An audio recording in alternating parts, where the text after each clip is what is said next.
اس پر بھی ہم بہت ساری باتیں کریں گے۔ خواتین و حضرات، ایک سوال پھر یہ بھی اٹھے گا کہ یہاں بات ہو رہی ہے کہ جو لوگ غیر مسلم ہیں وہ دین کا مذاق اڑاتے ہیں، نکتہ چینیاں کرتے ہیں۔ اگر کوئی مسلمان خود دین کا مذاق اڑائے، آیت قرآنی کا مذاق اڑائے، شاعر اسلامی کا مذاق اڑائے، تو پھر ہمارا رویہ کیا ہونا چاہیے، یہ ہمارے معزز علماء ہمیں بتائیں گے۔ اگلی بات جو ہم رکھیں گے آج کے پروگرام میں کہ یہ تو معاملہ ہو رہا ہے غیر مسلموں سے، اور اس وقت جب کہ فتح مکہ نہیں ہوا، جب قوت نافذہ حاصل ہو جاتی ہے، کیا تب بھی یہی رویہ رہے گا؟ یہ بھی ہم معلوم کرنا چاہیں گے محترم مفتی محمد عمران صاحب سے، جو کراچی میں تشریف فرما ہے۔ خواتین و حضرات، کراچی یونیورسٹی سے انگریزی ادب میں ماسٹرز کیا اور اس کے بعد زندگی دین کی خدمت کے لیے وقف کر دی۔ خواتین و حضرات، خاص بات یہ ہمارے معزز علماء کہ آپ اس گروہ کی نمائندگی کرتے ہیں کہ جو عہد کا بھرپور شعور رکھتے ہیں اور آج جدید ذہنوں میں اٹھنے والے سوالات کے شافی جوابات قرآن و سنت و حدیث کی روشنی میں عطا فرماتے ہیں۔ ہمارے معزز علماء کو اللہ سلامت رکھے۔ خواتین و حضرات، ایسا ہی ایک بہت مقبول، معروف اور ممتاز نام ہمارے ملک کا، میں تو ان کے بارے میں یہ کہتا ہوں کہ جب بھی یہ تشریف لاتے ہیں تو ایک دنیا آپ کو ٹھہر کر سنتی ہے۔ خواتین و حضرات، بہت محبوب نام ہمارے ملک کا مفتی سید عدنان کاکا خیل صاحب۔ مفتی صاحب، بڑا شکر گزار آپ تشریف لائے۔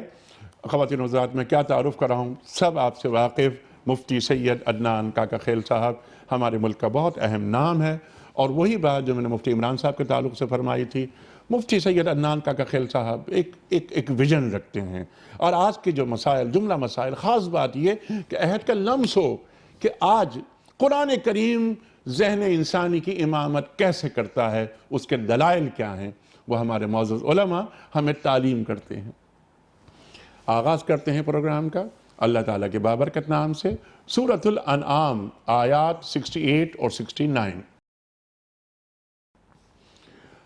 اعوذ باللہ من الشیطان الرجیم، بسم اللہ الرحمن الرحیم۔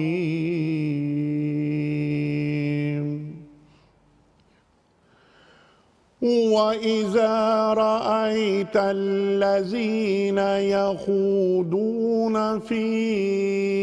آيَاتِنَا فَأَعْرِضْ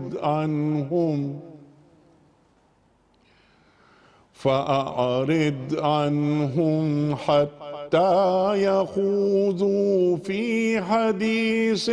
غَيْرِهِ وَإِمَّا يُنْسِيَنَّكَ الشَّيْطَانُ فَلَا تَقْعُدْ بَعْدَ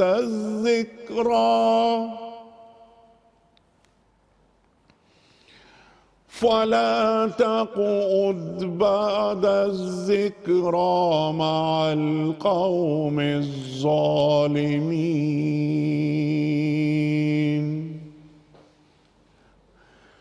وَمَا عَلَى الَّذِينَ يَتَّقُونَ مِنْ حِسَابِهِمْ مِنْ شَيْءٍ وَلَكِنْ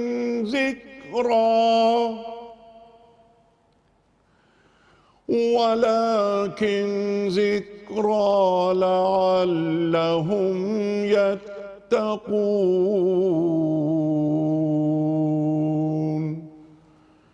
صدق اللہ العظیم۔ اللہ تعالیٰ ارشاد فرما رہا ہے کہ اے محمد صلی اللہ علیہ وآلہ وسلم، جب آپ دیکھیں کہ لوگ ہماری آیات پر نکتہ چینیاں کر رہے ہیں تو ان کے پاس سے ہٹ جائیے، یہاں تک کہ وہ اس گفتگو کو چھوڑ کر دوسری باتوں میں لگ جائیں، اور اگر کبھی شیطان آپ کو بھلاوے میں ڈال دے تو جس وقت آپ کو اس غلطی کا احساس ہو جائے، اس کے بعد پھر ایسے ظالم لوگوں کے پاس نہ بیٹھیں۔ ان کے حساب میں سے کسی چیز کی ذمہ داری پرہیزگار لوگوں پر نہیں ہے، البتہ نصیحت کرنا ان کا فرض ہے شاید کہ وہ غلط روی سے بچ جائیں۔ صدق اللہ العظیم۔ خواتین و حضرات، مفتی سید عدنان کاکا خیل صاحب کی خدمت میں آج کے پروگرام کے حوالے سے پہلا سوال رکھنے سے قبل کل کے پوچھے گئے سوال کا درست جواب اور آج کا سوال۔ کل کا سوال یہ تھا کہ روزوں کی فرضیت کا حکم قرآن کریم کی کس صورت میں آیا ہے؟ درست جواب سورہ بقرہ میں۔ آج کا سوال نوٹ فرما لیجئے۔ سرکار دو عالم صلی اللہ علیہ وآلہ وسلم پر سب سے پہلے نازل ہونے والی آیت کون سی سورت کی ہے؟ پہلا آپشن سورہ محمد صلی اللہ علیہ وآلہ وسلم، یا سورہ علق، یا سورہ فاتحہ۔ جو درست جواب آپ سمجھتے ہیں وہ روانہ فرمائیے۔ ہمارے فون نمبرز ہیں 009221343000980، دوسرا نمبر 009221345270009، ہمارے ای میل ایڈریس ps@duniatv.tv، ہمارا SMS کا نمبر 3031۔ قبلہ مفتی سید عدنان کاکا خیل صاحب ارشاد فرمائیے کہ یہ آیت 68، پہلے ہم 68 پہ بات کروائیں گے پھر 69 پر۔ اللہ تعالیٰ اپنے رسول، اپنے محبوب صلی اللہ علیہ وآلہ وسلم سے کیا ارشاد فرما رہا ہے؟ یہ کن کی صحبت کا ذکر ہے جہاں آپ کو بیٹھنے سے منع کیا جا رہا ہے اور آپ کے ذریعے امت مسلمہ کو؟ ارشاد۔ الحمدللہ رب العالمین والصلاة والسلام علی سید الانبیاء والمرسلین۔ یہ آیت بڑی اہم تعلیمات کے اوپر مشتمل ہے اور بظاہر روئے سخن نبی پاک محمد مصطفیٰ صلی اللہ علیہ وسلم کی جانب ہے، لیکن در حقیقت امت کو تعلیم دی جا رہی ہے، کیونکہ اس کے بعد فوراً اس سے اگلی آیت کے اندر وَمَا عَلَى الَّذِينَ يَتَّقُونَ مِنْ حِسَابِهِمْ مِنْ شَيْءٍ سے بھی پتہ چلتا ہے کہ اہل ایمان اس کے خاص طور پر مخاطب ہیں۔ سبحان اللہ۔ تو کہا جا رہا ہے کہ جب آپ کسی ایسے لوگوں کے درمیان بیٹھے ہو جن کو آپ یہ دیکھیں کہ یخوضون فی آیاتنا، کہ وہ ہماری آیات میں، ہم قرآن میں، دین کے احکام میں بلا وجہ کی کج بحثی اور کٹ حجتی اور قیل و قال اور اس کا استہزاء اور مذاق اڑانے کے اندر مشغول ہوں، تو فَأَعْرِضْ عَنْهُمْ، تو آپ ان سے اعراض کیجئے، ان سے دور ہو جائیے، حَتَّى يَخُوضُوا فِي حَدِيثٍ غَيْرِهِ، یہاں تک کہ یہ لوگ کسی اور چیز کے اندر مشغول ہو جائیں، اس موضوع کو چھوڑ کر کسی اور موضوع کی طرف وہ چلے جائیں۔ وَإِمَّا يُنْسِيَنَّكَ الشَّيْطَانُ فَلَا تَقْعُدْ بَعْدَ الذِّكْرَى مَعَ الْقَوْمِ الظَّالِمِينَ، اگر شیطان بھلا دے آپ کو تو پھر جس وقت آپ کو یہ بات اور یہ حکم یاد آ جائے تو اس وقت ان کی مجلس کو چھوڑ دیجئے۔ ٹھیک۔ اس آیت میں خوض کا لفظ 2 دفعہ استعمال ہوا ہے کہ جب آپ ان کو خوض کرتے ہوئے پائیں ہماری آیت کے اندر تو اس وقت تو ان سے دور ہو جائیے، اعراض کر لیجئے، اور جب آپ ان کو پھر کسی اور کام میں خوض کرتے ہوئے پائیں تو اس وقت تک ان سے اپنے اعراض کو برتتے رہیے، اس وقت تک ان سے معترض رہیے۔ تو معرض رہیے ان سے۔ اس کے بارے میں جو چیز بڑی ضروری اور اہم ہے یہاں پر کہ یہ کیوں کہا جا رہا ہے، مسلمانوں سے یہ خطاب اور نبی پاک صلی اللہ علیہ وسلم کے واسطے سے کیوں، اس کا بنیادی مقصد کیا ہے؟ ٹھیک۔ تو پہلی بات تو یہ ہے کہ ظاہری بات ہے کہ جو لوگ اللہ جل شانہ کی آیات کے ساتھ مذاق میں مبتلا ہوں گے، اس سے پہلے میں لفظ خوض کے بارے میں بتا دوں کہ ویسے تو یہ کسی چیز کے اندر بہت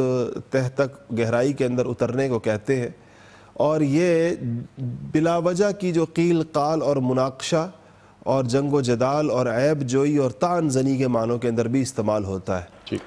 تو یہاں پہلی آیت کے اندر جہاں پہلا لفظ یخوضون فی آیاتنا ہے تو اس کا یہی مطلب لیا گیا ہے کہ جہاں وہ آیتوں کے اندر جنگ و جدال کر رہے ہوں، جھگڑے کر رہے ہوں، قیل و قال کر رہے ہوں، بلا وجہ بحث و تمحیص کر رہے ہوں اس کے اندر، اور کچھ عیب جوئی یا اس کے ساتھ مذاق کر رہے ہوں، اس کی تضحیک اور مضحکہ اڑا رہے ہوں، ایسی جب صورتحال دین کے احکامات کے ساتھ آپ کہیں پر دیکھیں تو اس مجلس کے اندر بیٹھنے کی اجازت نہیں ہے۔ ٹھیک۔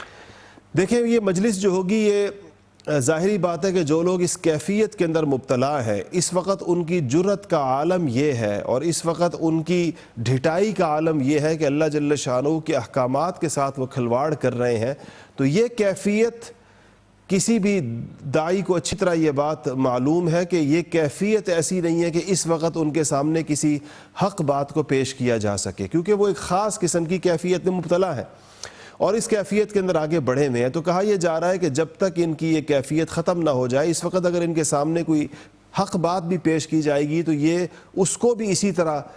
اس پر بھی اعتراض اور طعن و تشنیع کریں گے اور مزید ان کی گمراہی اس کے نتیجے کے اندر بڑھتی چلی جائے گی۔ تو چونکہ داعی کو اس بات کا لحاظ رکھنا ہے کہ اس نے اپنی بات اور اپنی دعوت کو ایسے وقت میں، ایسے انداز میں، ایسے طریقے کے ساتھ ان لمحات کے اندر اپنے مخاطبین کے سامنے پیش کرنا ہے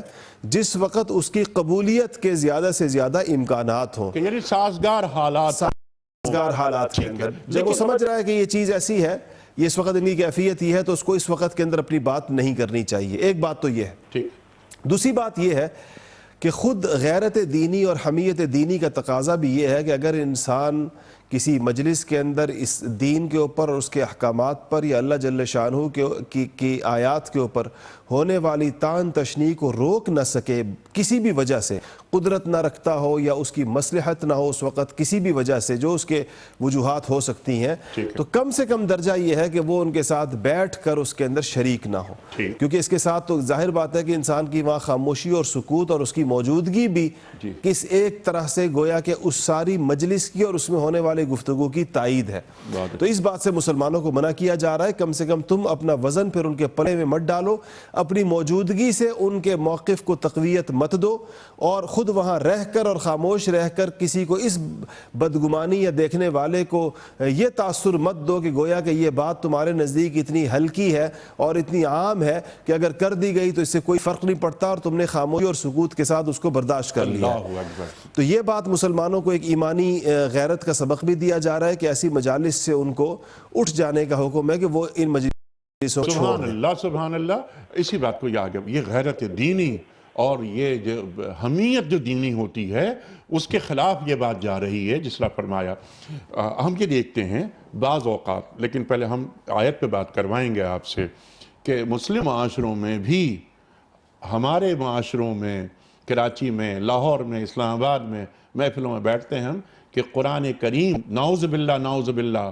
حدیث رسول مقبول صلی اللہ علیہ وسلم آپ کے فرمان ان پر نکتہ چینی ہوتی ہے، آیتوں کا مذاق اڑایا جاتا ہے، یہاں تک کہہ دیا جاتا ہے استغفر اللہ کہ یہ تو آؤٹ ڈیٹڈ ہو گئی، اب یہ کتاب تو اب یعنی ایک مسلمان کچھ سوچ سکتا ہے۔ ہم دیکھتے ہیں، سنتے ہیں، آپ نے بھی دیکھا ہوگا کہ یہاں بہت سے ماڈرن لوگ، بلکہ کچھ لوگ تو آ کے ٹیلی ویژن پہ بیٹھ کے بات کرتے ہیں گھما پھرا کر۔ ارشاد فرمائیے کہ یہاں پر اللہ تعالیٰ جو ارشاد فرما رہا ہے، ایک تو یہ کہ وہاں نہ بیٹھیں، دوسری بات میرا سوال یہ کہ یہ تھا کہ پھر نصیحت کیسے ہوگی ان مشرکوں کو، ان کافروں کو؟ ارشاد۔ الحمدللہ رب العالمین، نحمدہ و نصلی علی رسولہ الکریم، اما بعد۔ دیکھیں انیق صاحب، بنیادی بات تو عدنان کاکا خیل صاحب وہ گفتگو میں بیان کر چکے ہیں۔ جہاں تک آپ نے بات کی کہ بعض لوگ ہمارے جو خود کو ذرا سا ماڈرن سمجھتے ہیں یا خود کو پڑھا لکھا سمجھتے ہیں یا سادہ الفاظ میں انلائٹمنٹ کا شکار ہیں، وہ اس قسم کی باتیں کرتے ہیں کہ قرآن آؤٹ ڈیٹڈ کتاب ہو گئی ہے یا احادیث رسول صلی اللہ علیہ وسلم اس کی امپلیمنٹیشن دور حاضر میں ممکن نہیں ہے۔ یہ صرف عوامی سطح پر بات نہیں ہے، بلکہ ہماری جو ایلیٹ کلاس ہے، اور ایلیٹ کلاس میں بھی میں واضح کر دوں جو ہماری رولنگ کلاس ہے اس کے اندر بھی بہت سارے لوگ ہیں جو اسی خط کے اندر مبتلا ہیں۔ ایون کہ ہسٹوریکل یہ بات ہے، میں نام نہیں لیتا، ہمارے حکمرانوں میں ایک صاحب ایسے بھی گزرے جن کا دعویٰ یہ تھا کہ وہ قوم کیسے ترقی کر سکتی ہے کہ جس کے ذہن میں ان کے رسول کی یہ بات موجود ہو کہ دنیا جو ہے وہ مومن کے لیے قید خانہ ہے اور کافر کے لیے جنت ہے۔ تو جب آپ نے پہلے ہی سمجھ لیا کہ آپ ترقی نہیں کر سکتے تو پھر آپ کی کوئی بھلائی کی بات کر نہیں سکتے۔ اچھا، انہوں نے اس حدیث کا مفہوم یہی لیا تھا، انہوں نے یہی لیا تھا کیونکہ ذہن بھی اتنا ہی تھا۔ اور بعض لوگ، معاف کیجئے گا اور مجھے کہنے دیجئے گا کہ مختلف محفلوں میں وہ لوگ بھی دین پر بات کرتے ہیں اور ہم سنتے ہیں ان محفلوں میں جنہوں نے اپنی پوری زندگی میں کبھی ایک مرتبہ بھی قرآن کریم کو ترجمے کے ساتھ نہیں پڑھا۔ انیق صاحب یہی تو مسئلہ ہے کہ اگر طب کے مسئلے میں میں گفتگو کروں تو ہمیں یہ کہا جائے گا کہ بھئی آپ ڈاکٹر نہیں، آپ اس میں کیوں رائے دے رہے ہیں؟ اگر اکنامکس کے مسئلے میں ہم بات کریں تو کہا جاتا ہے کہ بھئی آپ اکنامسٹ رہی ہیں، آپ کیوں بات کریں؟ دین ایک ایسی عام چیز بن چکی ہے کہ ہر جس کو آپ کہیں سادہ زبان میں کہ عام و خاص جس کا دل چاہتا ہے وہ اس مسئلے کے اندر اپنے تمام ہاتھ پاؤں چڑھا کر آ جاتا ہے اور کہتا ہے جی اس میں میری رائے کو سنو اور یہی سب سے زیادہ اہم رائے ہے۔ تو اس کی بنیادی وجہ یہ ہے کہ ہم نے جو آپ نے بات کی کہ کبھی نہ قرآن کو سمجھنے کی کوشش کی، نہ کبھی احادیث طیبہ کا ہم مطالعہ کیا، نہ کبھی ہم ان اہل علم حضرات کے ساتھ بیٹھے کہ جو قرآن و حدیث کو سمجھتے ہیں، راسخون فی العلم، قرآن کی زبان میں ان کو کہا گیا، جو اس کو دور حاضر میں بھی ہمیں سمجھا سکتے ہیں اور دور حاضر میں اس کے نفاذ کا طریقہ بھی بتا سکتے ہیں۔ اب قرآن حکیم یہاں پر یہی بات کر رہا ہے کہ دیکھیں ایک تو وہ ہیں جو غیر مسلم ہیں، اگر وہ اس قسم کی کوئی گھٹیا حرکت کرتے ہیں نا تو ان کے ساتھ وقتی طور کے اوپر جس طرح کاکا خیل صاحب نے بھی کہا کہ تعلق کو منقطع کر کے وہاں سے اڑ جائیں، کیونکہ اگر ہم بیٹھے رہیں گے تو ہم بے غیرت کہلائیں گے، بد دین کہلائیں گے۔ لیکن دوسری طرف جو آپ نے بھی یہ بات بار بار اٹھائی اور انٹرو میں بھی بات کی کہ بعض اوقات مسلمان وہ اس قسم کی حرکت کرتے ہیں تو وہاں ہمیں کیا کرنا چاہیے؟ دیکھیں اگر معاملہ ایسا ہے کہ وہ ہم برابری کے لیول کے اوپر بیٹھے ہوئے ہیں تو وہاں پر اس طرح سے حدیث کے اندر آیا، نبی علیہ السلام نے فرمایا کہ من رأى منکم منکرا فلیغیرہ بیدیہ فإن لم یستطع فبلسانہ۔ برابری کے لیول پر ہیں تو پھر آپ ان کو لسان سے سمجھائیں، ڈائیلاگ کریں، ان کو بات کو کنونس کریں۔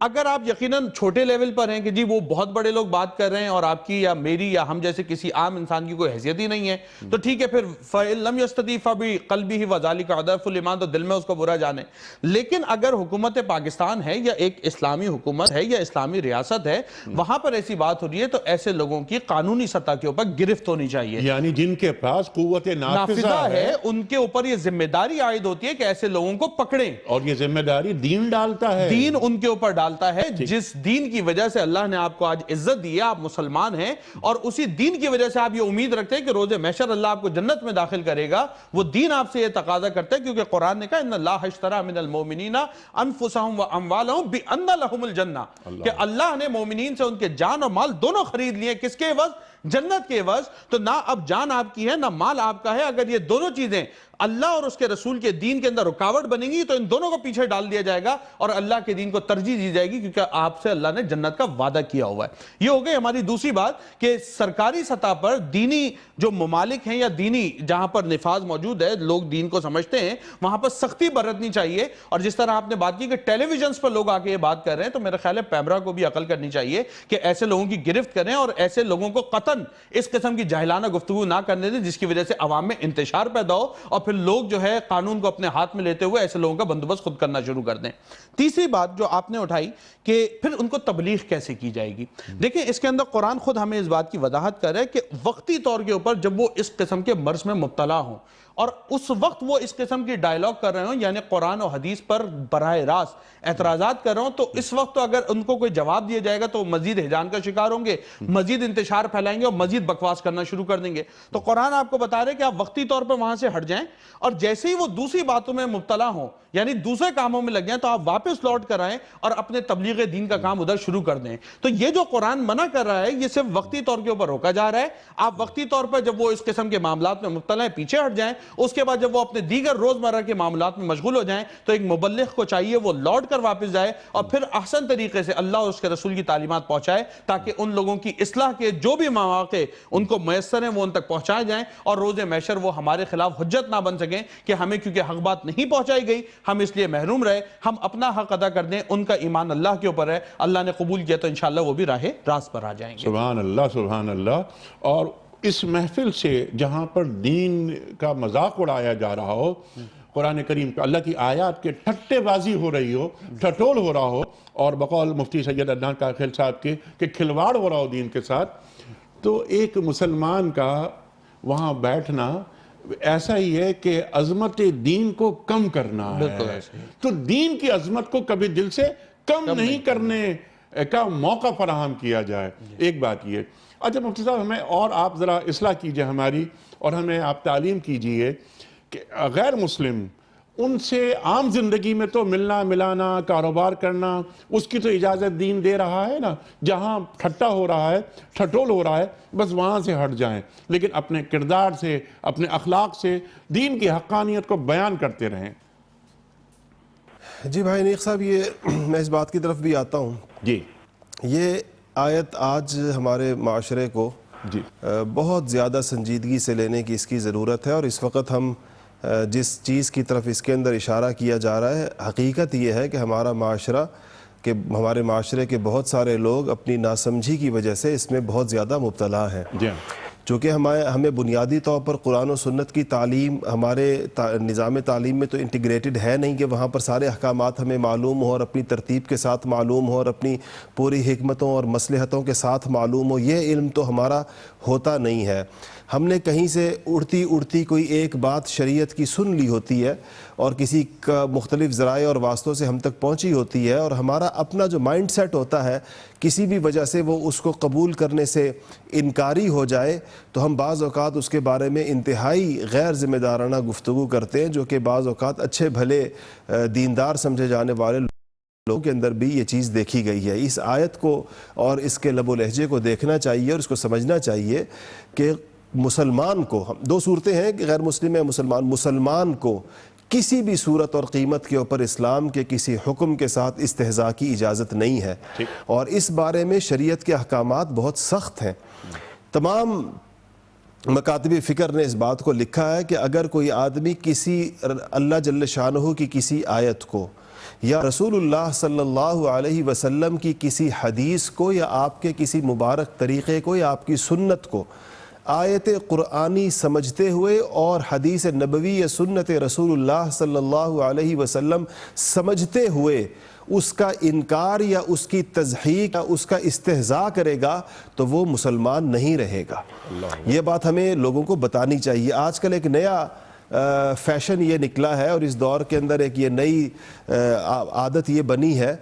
کہ اتنی کثرت کے ساتھ اس بات کو کیا جاتا ہے کہ علماء لوگوں کو کافر بناتے ہیں، لوگوں کو کافر بناتے ہیں.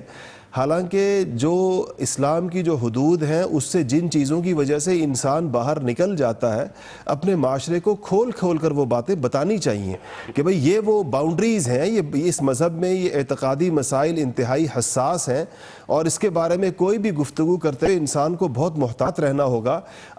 کیونکہ اسلام تو اس بات کو تسلیم کرنے کا نام ہے کہ آپ نے وہ ساری چیزیں جو دین کی میں ضروری ہیں، جس کو ضروریات دین کہتے ہیں، آپ اس کو مان کر اس دین میں داخل ہوئے ہیں.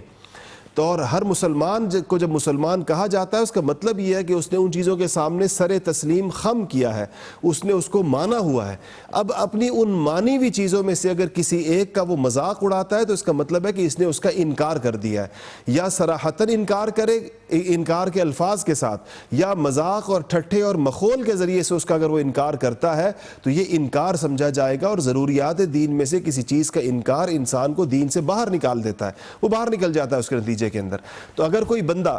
خدا نہ خواستہ داڑھی کی جو سنت ہے اس کا مذاق اڑاتا ہے اور یہ سمجھتے ہوئے یہ جانتے ہوئے اس کے کہ یہ رسول اللہ صلی اللہ علیہ وسلم کی سنت ہے اور اس سنت کو یہ سنت سمجھ کر اگر اس کا مذاق اڑاتا ہے تو علماء نے لکھا ہے کہ یہ بندہ دین سے باہر نکل جاتا ہے، یہ اسلام سے فارغ ہو جاتا ہے. اور یہ جو ہم لوگ صبح و شام اپنے بزرگوں سے کو بھی دیکھتے ہیں اور اپنے گھروں میں بڑے بوڑھوں کو بھی ہم نے ہمیشہ یہ طریقہ دیکھا کہ وہ ایمان پر موت مانگتے ہیں، ایمان کی سلامتی کے ساتھ دنیا سے رخصت ہونا چاہتے ہیں. اس کی وجہ یہی ہے کہ یہ خطرہ ہر انسان کے ساتھ لگا ہوتا ہے کہ کسی وقت وہ کسی غصے کے اندر آ کر، کسی خاص کیفیت کے اندر آ کر اپنی زبان سے کوئی ایسے کلمے اور ایسی باتیں نہ نکال بیٹھے، ایسے کلمات نہ نکال بیٹھے، ایسے جملے نہ نکال بیٹھے جو اس کو دین سے باہر کر دیں. اسی لیے اپنے ایمان کی تجدید کا حکم آیا ہے، بلکہ اپنے نکاح کی تجدید کا بھی حکم آیا ہے کہ انسان کو کچھ وقت کے بعد، چونکہ اگر کوئی ایسی چیز اسے سرزد ہو جاتی ہے تو وہ جب ایمان سے خارج ہوگا تو اس کا نکاح بھی ٹوٹ جائے گا، تو اس کو پھر دوبارہ اپنے ایمان کی تجدید کرنی ہوگی. تو اس لیے ہمیں یہ دین پر گفتگو کرتے ہوئے دینی احکامات پر، اللہ جل شانہ کی آیات پہ، رسول اللہ صلی اللہ علیہ وسلم کی مبارک احادیث اور سنت نبوی پر اور رسول اللہ صلی اللہ علیہ وسلم کی مبارک شخصیت اور آپ کی سیرت پر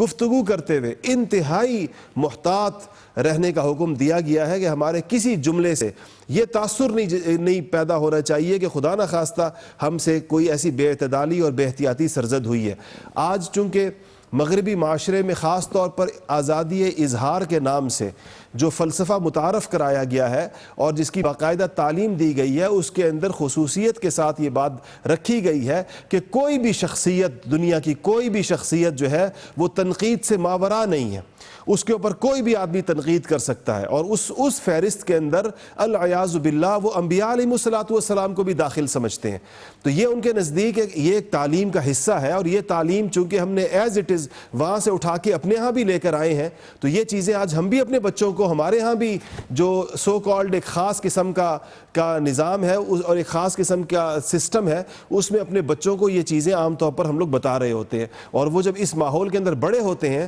تو ان کے نزدیک کسی بات کا اللہ جل شانہ کا حکم ہونا، اللہ تعالیٰ کی آیت ہونا، اللہ تعالیٰ کا قرآن ہونا، رسول اللہ صلی اللہ علیہ وسلم کی مبارک حدیث ہونا، آپ کی سیرت کا ہونا، یہ چیزیں پھر ان کے نزدیک کوئی بہت بڑا تقدس کا معنی نہیں رکھتی۔ اس تربیت کے نتیجے میں وہ اس پر کوئی بھی تبصرہ کر سکتے ہیں، اس کے اوپر کوئی بھی بات کر سکتے ہیں۔ ہمیں جن لوگوں کو آج کی نوجوان نسل کے اذہان کا سامنا کرنے کا موقع مل رہا ہے، ہم ان سوالات کو دیکھ رہے ہیں جو اٹھ رہے ہیں اور ہم سے پوچھے جا رہے ہیں، اور خاص طور پر سوشل میڈیا کے ذریعے سے جو ہمارے پاس چیزیں آ رہی ہیں اور ہمارے سوالات آ رہے ہیں، اس کا لب و لہجہ بالکل درست نہیں ہے، اور وہ پورے حزم اور احتیاط کے ساتھ نہیں ہے۔ رسول اللہ صلی اللہ علیہ وسلم کی بابت ایک سوال اگر ہو رہا ہے تو آپ کے منصب نبوت کو، آپ کے منصب رسالت کو ملحوظ رکھتے ہوئے اپنے اشکال کو کس طریقے کے ساتھ پیش کرنا ہے، یہ سلیقہ ہم نے اپنے تعلیمی اداروں میں نہیں سکھایا اپنے بچوں کو، اپنی نوجوان نسل کو، کہ اگر آپ کے ذہن کے اندر کوئی وسوسہ آ گیا، یہ وسوسہ ہوگا ظاہر بات ہے جب ایسی چیز آئے گی، آپ کے ذہن میں کوئی اشکال آ گیا تو آپ انسان ہیں، شیطان آپ کے ذہن کے اندر وسوسہ ڈال سکتا ہے، آپ کے دل کے اندر ایک ایسا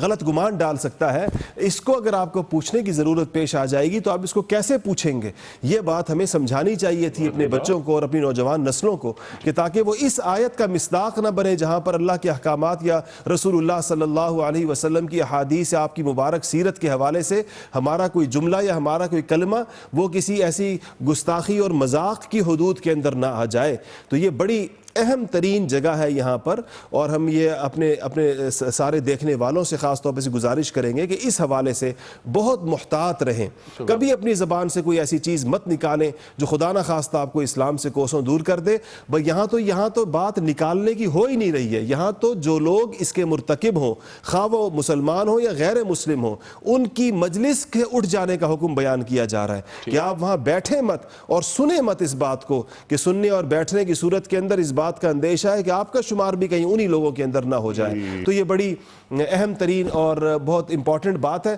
باقی جی اور کہیں ایسا محسوس نہ ہو کہ اس بات کے حوالے سے آپ کی خاموش تائید انہیں حاصل ہو تائید حاصل ہے، بالکل۔ دوسری جگہ جس طرح آتا ہے کہ تکثیر سواد نہ کریں، یعنی ان لوگوں کا مجمع نہ بڑھائیں جو لوگ گمراہی کی چیزوں کے اوپر ہوں۔ دوسری چیز جو آپ نے فرمائی تو اس میں کوئی شک نہیں ہے کہ میں نے جس طرح عرض کیا کہ وہاں یہ بات ذہن میں رہے کہ یہ بات اس بندے کے لیے ہو رہی ہے جو اس مجلس کے اندر اس بات کے جواب کے اندر حق بات کہنے کی پوزیشن میں نہ ہو، یہ اس کے لیے حکم بیان ہو رہا ہے۔ اگر آپ اس مجلس کے اندر موجود ہیں اور آپ سمجھتے ہیں کہ اس بات کو آپ کاؤنٹر کر کے درست بات کہہ سکتے ہیں وہاں پر، تو پھر آپ اس مجلس کے اندر بیٹھ سکتے ہیں۔ اور مفتی صاحب یہ جو بات ہو رہی ہے یہ مشرکین کے حوالے سے ہو رہی ہے، اور یہ اس وقت کی بات ہو رہی ہے جب اسلام انتہائی کمزوری کی حالت میں ہے۔ یہ 11واں اور 12واں سال نبوی ہے صلی اللہ علیہ وآلہ وسلم، لیکن پہلے کی بات ہے۔ اور میں انیق صاحب صرف دو باتیں ایڈ کرنا چاہتا ہوں آپ کی اجازت سے، جو کاکا خیل صاحب نے بڑی خوبصورت وضاحت کی۔ اس میں انہوں نے یورپ کا بھی ایک ریفرنس دیا ہے کہ وہاں پر کیونکہ فریڈم آف اسپیچ کا کانسیپٹ موجود ہے تو وہ اس کے اندر جب وہ تنقید کی بات کرتے ہیں تو نعوذ باللہ من ذالک اس میں انبیاء کو بھی شامل کر لیتے ہیں کہ ان پہ بھی تنقید کی جا سکتی ہے۔ ہم صرف ایک بات اپنے ناظرین تک یہ پہنچانا چاہتے ہیں کہ اس بات کو ذہن میں رکھیں، یورپ یہ تمام کام کر رہا ہے اور امریکہ بھی یہ تمام کام کر رہا ہے، اس کے باوجود ان کے کانسٹیٹیوشن کے مطابق یہ بات موجود ہے کہ اگر وہاں بھی بلیسفیمی حضرت عیسیٰ علیہ السلام کے خلاف کی گئی تو اس کو پکڑا جائے گا، 2 سال کی سزا ہوگی، اور بعض اوقات وہ سزا بڑھ کر عمر قید میں بھی چلی جائے گی۔ اس کا مطلب یہ ہوا اکارڈنگ ٹو دیئر پالیسی، ان کا رول یہ ہے کہ اور تمام انبیاء کرام ان کے اوپر تو آپ تنقید بھی کر سکتے ہیں اور تمام شخصیات ان کے اوپر آپ اعتراض بھی کر سکتے ہیں، لیکن کوئی بھی ایسی بات جو جیزس کے خلاف اگر آپ نے کی تو کیونکہ آپ کوئی بھی پریزیڈنٹ بنتا ہے، کوئی بھی پرائم منسٹر بنتا ہے، کوئی بھی عہدہ اٹھاتا ہے تو وہ پہلے جیزس کی لائی ہوئی کتاب کو چومتا ہے، جو اس بات کی دلیل ہے کہ وہ اس کے اوپر مضبوط بلیو رکھتا ہے اور مذہب ان کے اس دنیاوی معاملات میں شامل ہے، اس وجہ سے جیزس کے خلاف بات وہ بھی قبول نہیں کرتے، وہاں پہ بھی بلیسفیمی کا قانون حرکت میں آ جاتا ہے۔ تو مطلب یہ ہوا کہ جب ان کے لیے وہاں پر آ سکتا ہے تو ہم بھی جیزس پر ان سے بہتر انداز میں ایمان رکھتے ہیں۔ الحمدللہ قرآن نے جیزس کی صحیح پوزیشن جو اسلام نے بیان کی ہے ہم اس پر یقین رکھتے ہیں، تو جس طرح جیزس اللہ کے نبی ہیں، ہمارے نزدیک رسول اللہ بھی اللہ کے نبی ہیں اور دیگر انبیاء کرام۔ حضرت عیسیٰ کی توہین نعوذ باللہ وہ بھی توہین رسالت توہین رسالت ہے، اور اسلامی قانون کے مطابق اور پاکستان کے آرٹیکل 295C کے متعلق وہ بھی بلیسفیمی ہی کنسیڈر کی جائے گی اگر حضرت عیسیٰ علیہ السلام کی شان میں نعوذ باللہ کوئی گستاخی کی جائے۔ اور آپ کے شمول دیگر جتنے انبیاء کرام یا دیگر جتنے مذہبی پیشوا ہیں، بڑے بڑے اکابرین جو ہیں، ان تمام کے خلاف اگر کوئی ایسی بات کی گئی تو وہ بلیسفیمی میں آتی ہے۔ تو فریڈم آف اسپیچ کا مطلب یورپ بھی یہ نہیں لیتا کہ دین کا تمسخر بنایا جائے اور ان کے مذہب کے بارے میں تان کی جائے، تو پھر اگر کوئی شخص یورپ سے یہ تعلیمات سیکھ کر آ رہا ہے تو فریڈم آف اسپیچ میں کم از کم اتنی غیرت ہمیں ہونی چاہیے کہ ہم مذہب کا، اپنے مذہب کا مذاق نہ اڑائیں، قرآن و حدیث کی تعلیمات کا مذاق نہ اڑائیں، ورنہ قرآن نے کہا من تشبہ بقوم فہو منہم، جو جس کی مشابہت کرے گا روز محشر انہی کے ساتھ ہوگا، یعنی جو کوئی بغیرتوں کے ساتھ بیٹھ کے قرآن و حدیث کا کھلواڑ کرے گا وہ پھر مسلمان کنسیڈر نہیں ہوگا، روز محشر اس کا معاملہ بھی غیر مسلموں کے ساتھ ہی کیا جائے۔ اللہ اکبر، اللہ اکبر۔ اور اس میں جس طرح کے مفتی صاحب نے ارشاد فرمایا کہ اس میں مسلمان اور غیر مسلم کی تخصیص نہیں ہے، مسلمانوں کو بھی یہ آیات ایک خاص پیغام دے رہی ہیں۔ دینی عظمت، دینی غیرت، دینی حمیت کو کبھی دل سے باہر نہیں نکالنا ہے، یہ بات ایک بات تو یہ سامنے آتی ہے۔ اس سے پہلے کہ میں ایک سوال یہ رکھوں آپ دونوں کی خدمت میں کہ جناب والا جو قرآن کریم کا مذاق ایک تو وہ اڑاتے تھے، ایک قرآن کریم کا مذاق اڑانا کیا یہ نہیں کہ جو قرآن کریم کے احکام ہیں ان پر عمل نہ کر کے، میرا اشارہ امتیوں کی جانب ہے۔ ابھی بات کی مفتی صاحب نے، اللہ اکبر، مجھے وہ مصرع یاد آ رہا تھا کہ با خدا دیوانہ باشو با محمد ہوشیار، اللہ اکبر، اللہ اکبر۔ یہاں پر قرآن کریم میں اللہ تعالیٰ ارشاد فرما رہا ہے مثال کے طور پر کہ جھوٹ نہیں بولنا ہے، ہم جھوٹ بولتے ہیں۔ قرآن کریم سود کے تعلق سے فرما رہا ہے، غیبت کے تعلق سے قرآن کریم کے ارشادات ہمارے سامنے ہیں، اور پھر سرکار دو عالم صلی اللہ علیہ وآلہ وسلم کے حوالے سے آپ دونوں حضرات نے گفتگو فرمائی، شان رسالت، مقام رسالت، عظمت رسالت، اللہ اکبر، صلی اللہ علیہ وآلہ وسلم، ما آتاکم الرسول فخذوہ وما نہاکم عنہ فانتہوا۔ جب یہ بات آ گئی کہ جو رسول تمہیں دیں وہ لے لو، جس سے روک دیں اس سے رک جاؤ، ہم یہ نہ مان کر کیا توہین رسالت نہیں کر رہے؟ دیکھیں انیق صاحب، مفتی صاحب نے بڑا خوبصورت ایک جملہ یہ وضاحت کے ساتھ بیان کر دیا تھا کہ اگر کوئی شخص کسی بھی سنت، کسی بھی نبی علیہ السلام کی حدیث کو یا کسی بھی قرآن کی آیت کو قرآن، حدیث اور سنت سمجھتے ہوئے اس کا انکار کرے، اس کا استہزاء کرے، اس کی تنقیص کرے یا اس کے مقام میں کمی لے کر آئے تو وہ اسلام سے خارج ہو جائے گا۔ یہ دوسری بات ٹھیک ہے نا؟ اب اسی طرح یہ احکامات، جی میں اسی احکامات پر آ رہا ہوں۔ سمپل سا جملہ، ایک قولی اقرار، عملی انکار۔ جی اب اگر یہ عملی انکار، میں وہی جواب دینے والا تھا، اگر عملی انکار بھی قولی اقرار کے موافق ہو گیا کہ یعنی وہ بھی انکار میں چلا گیا یہ بھی انکار میں، تو اسلام سے خارج ہو گئے۔ لیکن اگر آپ قول سے تو تسلیم کریں ہاں یار جھوٹ نہیں بولنا چاہیے کیونکہ اللہ نے منع کیا ہے، یا دین کا استہزاء نہیں کرنا چاہیے یا احکامات کو نہیں بدلنا چاہیے کیونکہ اللہ نے منع کیا، لیکن عملاً کر رہے ہیں، تو یہ بھی اسی درجے کے اندر آتا ہے کہ آپ نے گویا اللہ اور اس کے رسول صلی اللہ علیہ وسلم کی نافرمانی کی ہے، اور ایسے بندے کو اسلام بد دین، بد مذہب اور فاسق کے نام سے جانتا ہے۔ تو ہمیں ایسے تمام اعمال سے بھی پرہیز کرنا پڑے گا، چاہے وہ جھوٹ بولنا ہو، چاہے وہ کسی کی غیبت اور چغلی کرنا ہو، یا وہ سود کے نظام کو جائز سمجھنا ہو کہ دور حاضر میں مجبوری ہے اس لیے ہم اس کو چلا رہے، یا کوئی بھی ایسا قانون ہو جو قرآن و حدیث کے خلاف ہو، کیونکہ سورہ مائدہ میں ہم بڑی خوبصورت آیت کو پڑھ کر آئے ہیں، من لم یحکم بما انزل اللہ فاولئک هم فاسقون فاولئک هم الکافرون فاولئک هم الظالمون. اور دوسری جگہ اللہ نے فرمایا فلا وربک، اے میرے رسول آپ کے رب کی قسم، لا یؤمنون حتی یحکموک فیما شجر بینہم، وہ تو اہل ایمان ہو ہی نہیں سکتا جو آپ کے لائے ہوئے پیغامات کے اوپر نہ صرف اس کو قبول کرے بلکہ دل و جان سے اس کو مان لے اور اپنے سر کو اس کے سامنے جھکا لے، ورنہ اللہ نے فرمایا کہ اللہ رب العزت اس کے اعمال کو حقارت کر دے گا، ضائع کر دے گا. معلوم یہ چلا کہ کوئی بھی نبی علیہ السلام کا پیغام ہو، کوئی بھی تعلیمات دینیہ ہو، قرآن و حدیث کی کوئی بھی بات ہو، اگر اس کا استہزاء یہ سوچ کر کیا جائے کہ یہ قرآن و حدیث ہے لیکن ہم پھر بھی کریں گے تو اسلام سے مطلقاً خارج ہو جائے گا. لیکن وہ اگر یہ سمجھتا ہے کہ نہیں یہ ہے تو غلط لیکن میں بشری کمزوری کی وجہ سے یہ کام کرتا ہوں، تو ایسے شخص کو بددین، بد مذہب، گمراہ اور منافق کہا جائے گا. اس کے اوپر استغفار لازم ہوگی اور اس کو چاہیے توبہ کر کے فوری طور پر رجوع کرے اور اللہ کی بارگاہ میں استغفار کرتے ہوئے اپنے گناہ کی بخشش کرے. سبحان اللہ سبحان اللہ. آیت نمبر 68 میں ہم نے مفتی صاحب یہ سیکھا آپ دونوں حضرات سے کہ دین کا جہاں بھی مذاق اڑ رہا ہو، اڑایا جا رہا ہو، خواہ وہ مسلمانوں کی محفل ہو یا غیر مسلموں کی محفل، کم سے کم شکل یہ ہے کہ وہاں سے اٹھ جائے آدمی لیکن سلیقے کے ساتھ، کوئی وہاں پر بدمزگی پیدا نہ ہو. ہاں قوت نافذہ جن کے پاس ہے ان کے لیے، اور اسلامی ریاست ہے جن کے جہاں یہ کام ہو رہا ہو، تو وہ جو حکام ہیں ان پر یہ دین ذمہ داری عائد کرتا ہے کہ وہ اپنی قوت سے ایسے ہر عمل کو روکیں جہاں دین کا مذاق اڑایا جا رہا ہو.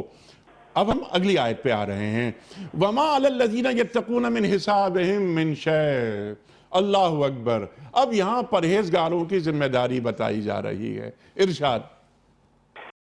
جی اس کے بعد یہ ظاہر بات ہے کہ جب بندہ وہاں سے اٹھ جائے گا تو اس کو یہ فکر پیدا ہو جائے گی کہ اب ان لوگوں کی ہدایت کا معاملہ کیسے ہوگا. اور تو یہ اللہ جل شانہ نے مسلمانوں کو یہ تسلی دی ہے کہ اگر اہل ایمان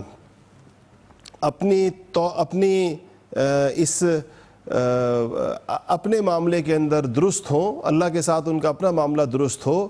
اور وہ اپنا فرض ادا کر چکے ہوں. دیکھیں جب ہم آیات کا ترجمہ کرتے ہیں یا ہم کسی چیز کو بیان کرتے ہیں تو اس میں ظاہر بات ہے کہ اس حوالے سے ذکر کردہ قرآن کے تمام احکامات یا شریعت کے مجموعی مزاج کو سامنے رکھا جاتا ہے. تو جو آیات بھی مکی دور کے اندر یہ نازل ہوئی تھی جو مسلمان، جو ایک عام آدمی کے معاملے کو اس کے انفرادی درستگی کے بعد اس پر سے ذمہ داری کو ہٹا رہی ہوتی تھیں، وہ آیات پورے قرآن کے نزول کے بعد اور مدینہ منورہ کے زمانے کو ساتھ شامل کرنے کے بعد جو شریعت کا مجموعی مزاج اور احکام بنے وہ یہ کہ جب کوئی آدمی اپنی ذمہ داری ادا کر چکا ہو اور اپنے طور پر اس کی تمام کوشش کر چکا اور خود اس کا اللہ جل شانہ کے ساتھ معاملہ درست ہو، تو اپنی کوشش کر لینے کے بعد اس کے بعد پھر کسی کی گمراہی اس کے لیے نقصان دہ ثابت نہیں ہوگی. یہ بات عام حالات میں نہیں کی جا سکتی کہ ہر وقت ایک آدمی بس اپنا معاملہ درست رکھے اور اس کو کسی دوسرے کے ساتھ کوئی غرض نہیں ہے اور وہ چاہے جہاں پر بھی جس طرح بھی رہے اس کو فرق نہیں پڑے گا. بلکہ جو دعوت کی اور جو اگر وہ بندہ اس کے زیر نگی ہے تو پھر حضور صلی اللہ علیہ وسلم کا وہ معروف حدیث ہے کہ کلکم راعٍ وکلکم مسئول عن رعیتہ، تو پھر اس سے تو باس پرس ہوگی، باپ سے اولاد کے بارے میں اور اسی طرح افسروں سے ماتحتوں کے بارے میں، اور یہ باس پرس ہے چاہے بے شک وہ خود ٹھیک ہوں لیکن اپنے ماتحتوں اور اپنے بچوں اور اپنے دست نگر اپنے لوگوں کو اگر کوئی درست تلقین نہیں کرے گا تو اس کوتاہی اور اس غفلت کے اوپر اس سے پوچھا جائے گا. لیکن اگر اپنی کوشش کرنے کے بعد اور اپنی طرف سے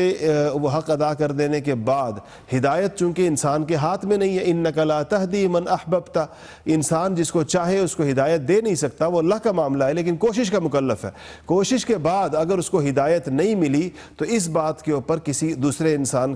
کی وجہ سے کسی کا مواخذہ نہیں ہوگا. سبحان اللہ سبحان اللہ. انک لا تہدی من احببت بھی بیان فرما دیا. یہ ہدایت دینے کا معاملہ یہ اللہ کا اور بندے کا معاملہ ہے. ہمارا کام تو صرف پیغام پہنچانا. یہ پرہیزگاروں کو، متقیوں کو بھی تسلی دی گئی ہے، تم اپنا کام کیے جاؤ. کنکلوڈ فرما دیجیے آج کے پروگرام کو. اور ولیکن ذکریٰ لعلہم یتقون، نصیحت اس لیے کرو کہ شاید یہ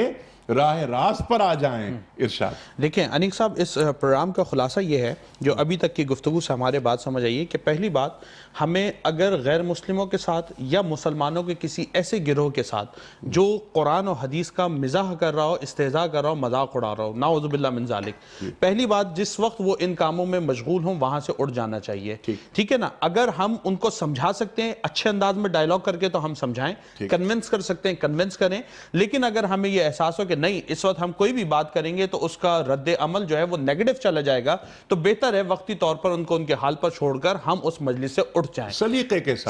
ساتھ. ٹھیک ہے نا؟ بدمزگی نہ ہو. لیکن دوسری طرف ہم اتنے بے غیرت یا بددین بھی نہ ہوں کہ ہم تمام باتوں کو سہتے چلے جائیں اور وہاں بیٹھے بھی رہیں. جب ہم اٹھ کے چلے گئے، ہم نے دیکھا معاملات اب دوبارہ روٹین پر آ گئے، وہ کیفیت ختم ہو گئی ہے، تو ہم پر لازم ہے ہم لوٹ کر جائیں اور بلغوا بالحکمہ، اس کام کو کرتے رہیں، حکمت دانائی سے دین کی بات کریں. لیکن ایک دوسری بات میں یہاں پر جو اس کے ضمن میں آ رہی ہے وہ بھی عرض کر دوں کہ جہاں پر اللہ نے ان لوگوں کے ساتھ بیٹھنے سے منع فرمایا ہے تو اس کا اپوزٹ مطلب یہ ہے کہ ان لوگوں کے ساتھ بیٹھنے کا حکم بھی دیا ہے جو اللہ اور اس کے رسول کی تعلیمات پر عمل کرتے ہیں اور لوگوں کو سکھاتے ہیں. اس کا مطلب یہ ہوا کہ بری صحبت سے بچنا چاہیے اور نیک صحبتوں کو اختیار کرنا چاہیے جہاں اللہ اور اس کے رسول کی تعلیمات کو سکھانے کی بات ہو، تاکہ ہم صحیح دین سیکھیں اور لوگوں کو احسن طریقے سے وہ دین آگے بھی سکھاتے چلیں. یہی بات کہ وَلَكِنْ ذِكْرَ لَعَلَّهُمْ يَتَّقُونَ، یہ بیان فرما دیا گیا کہ یہ قرآنی نصیحت قرآن جب پیش کیا جاتا ہے تو مفتی صاحب کتنی تاثیر پیدا ہو جاتی ہے، اور آدمی غور سے سنتا ہے کہ یار یہ جو بات کہہ رہا ہے نا یہ آدمی،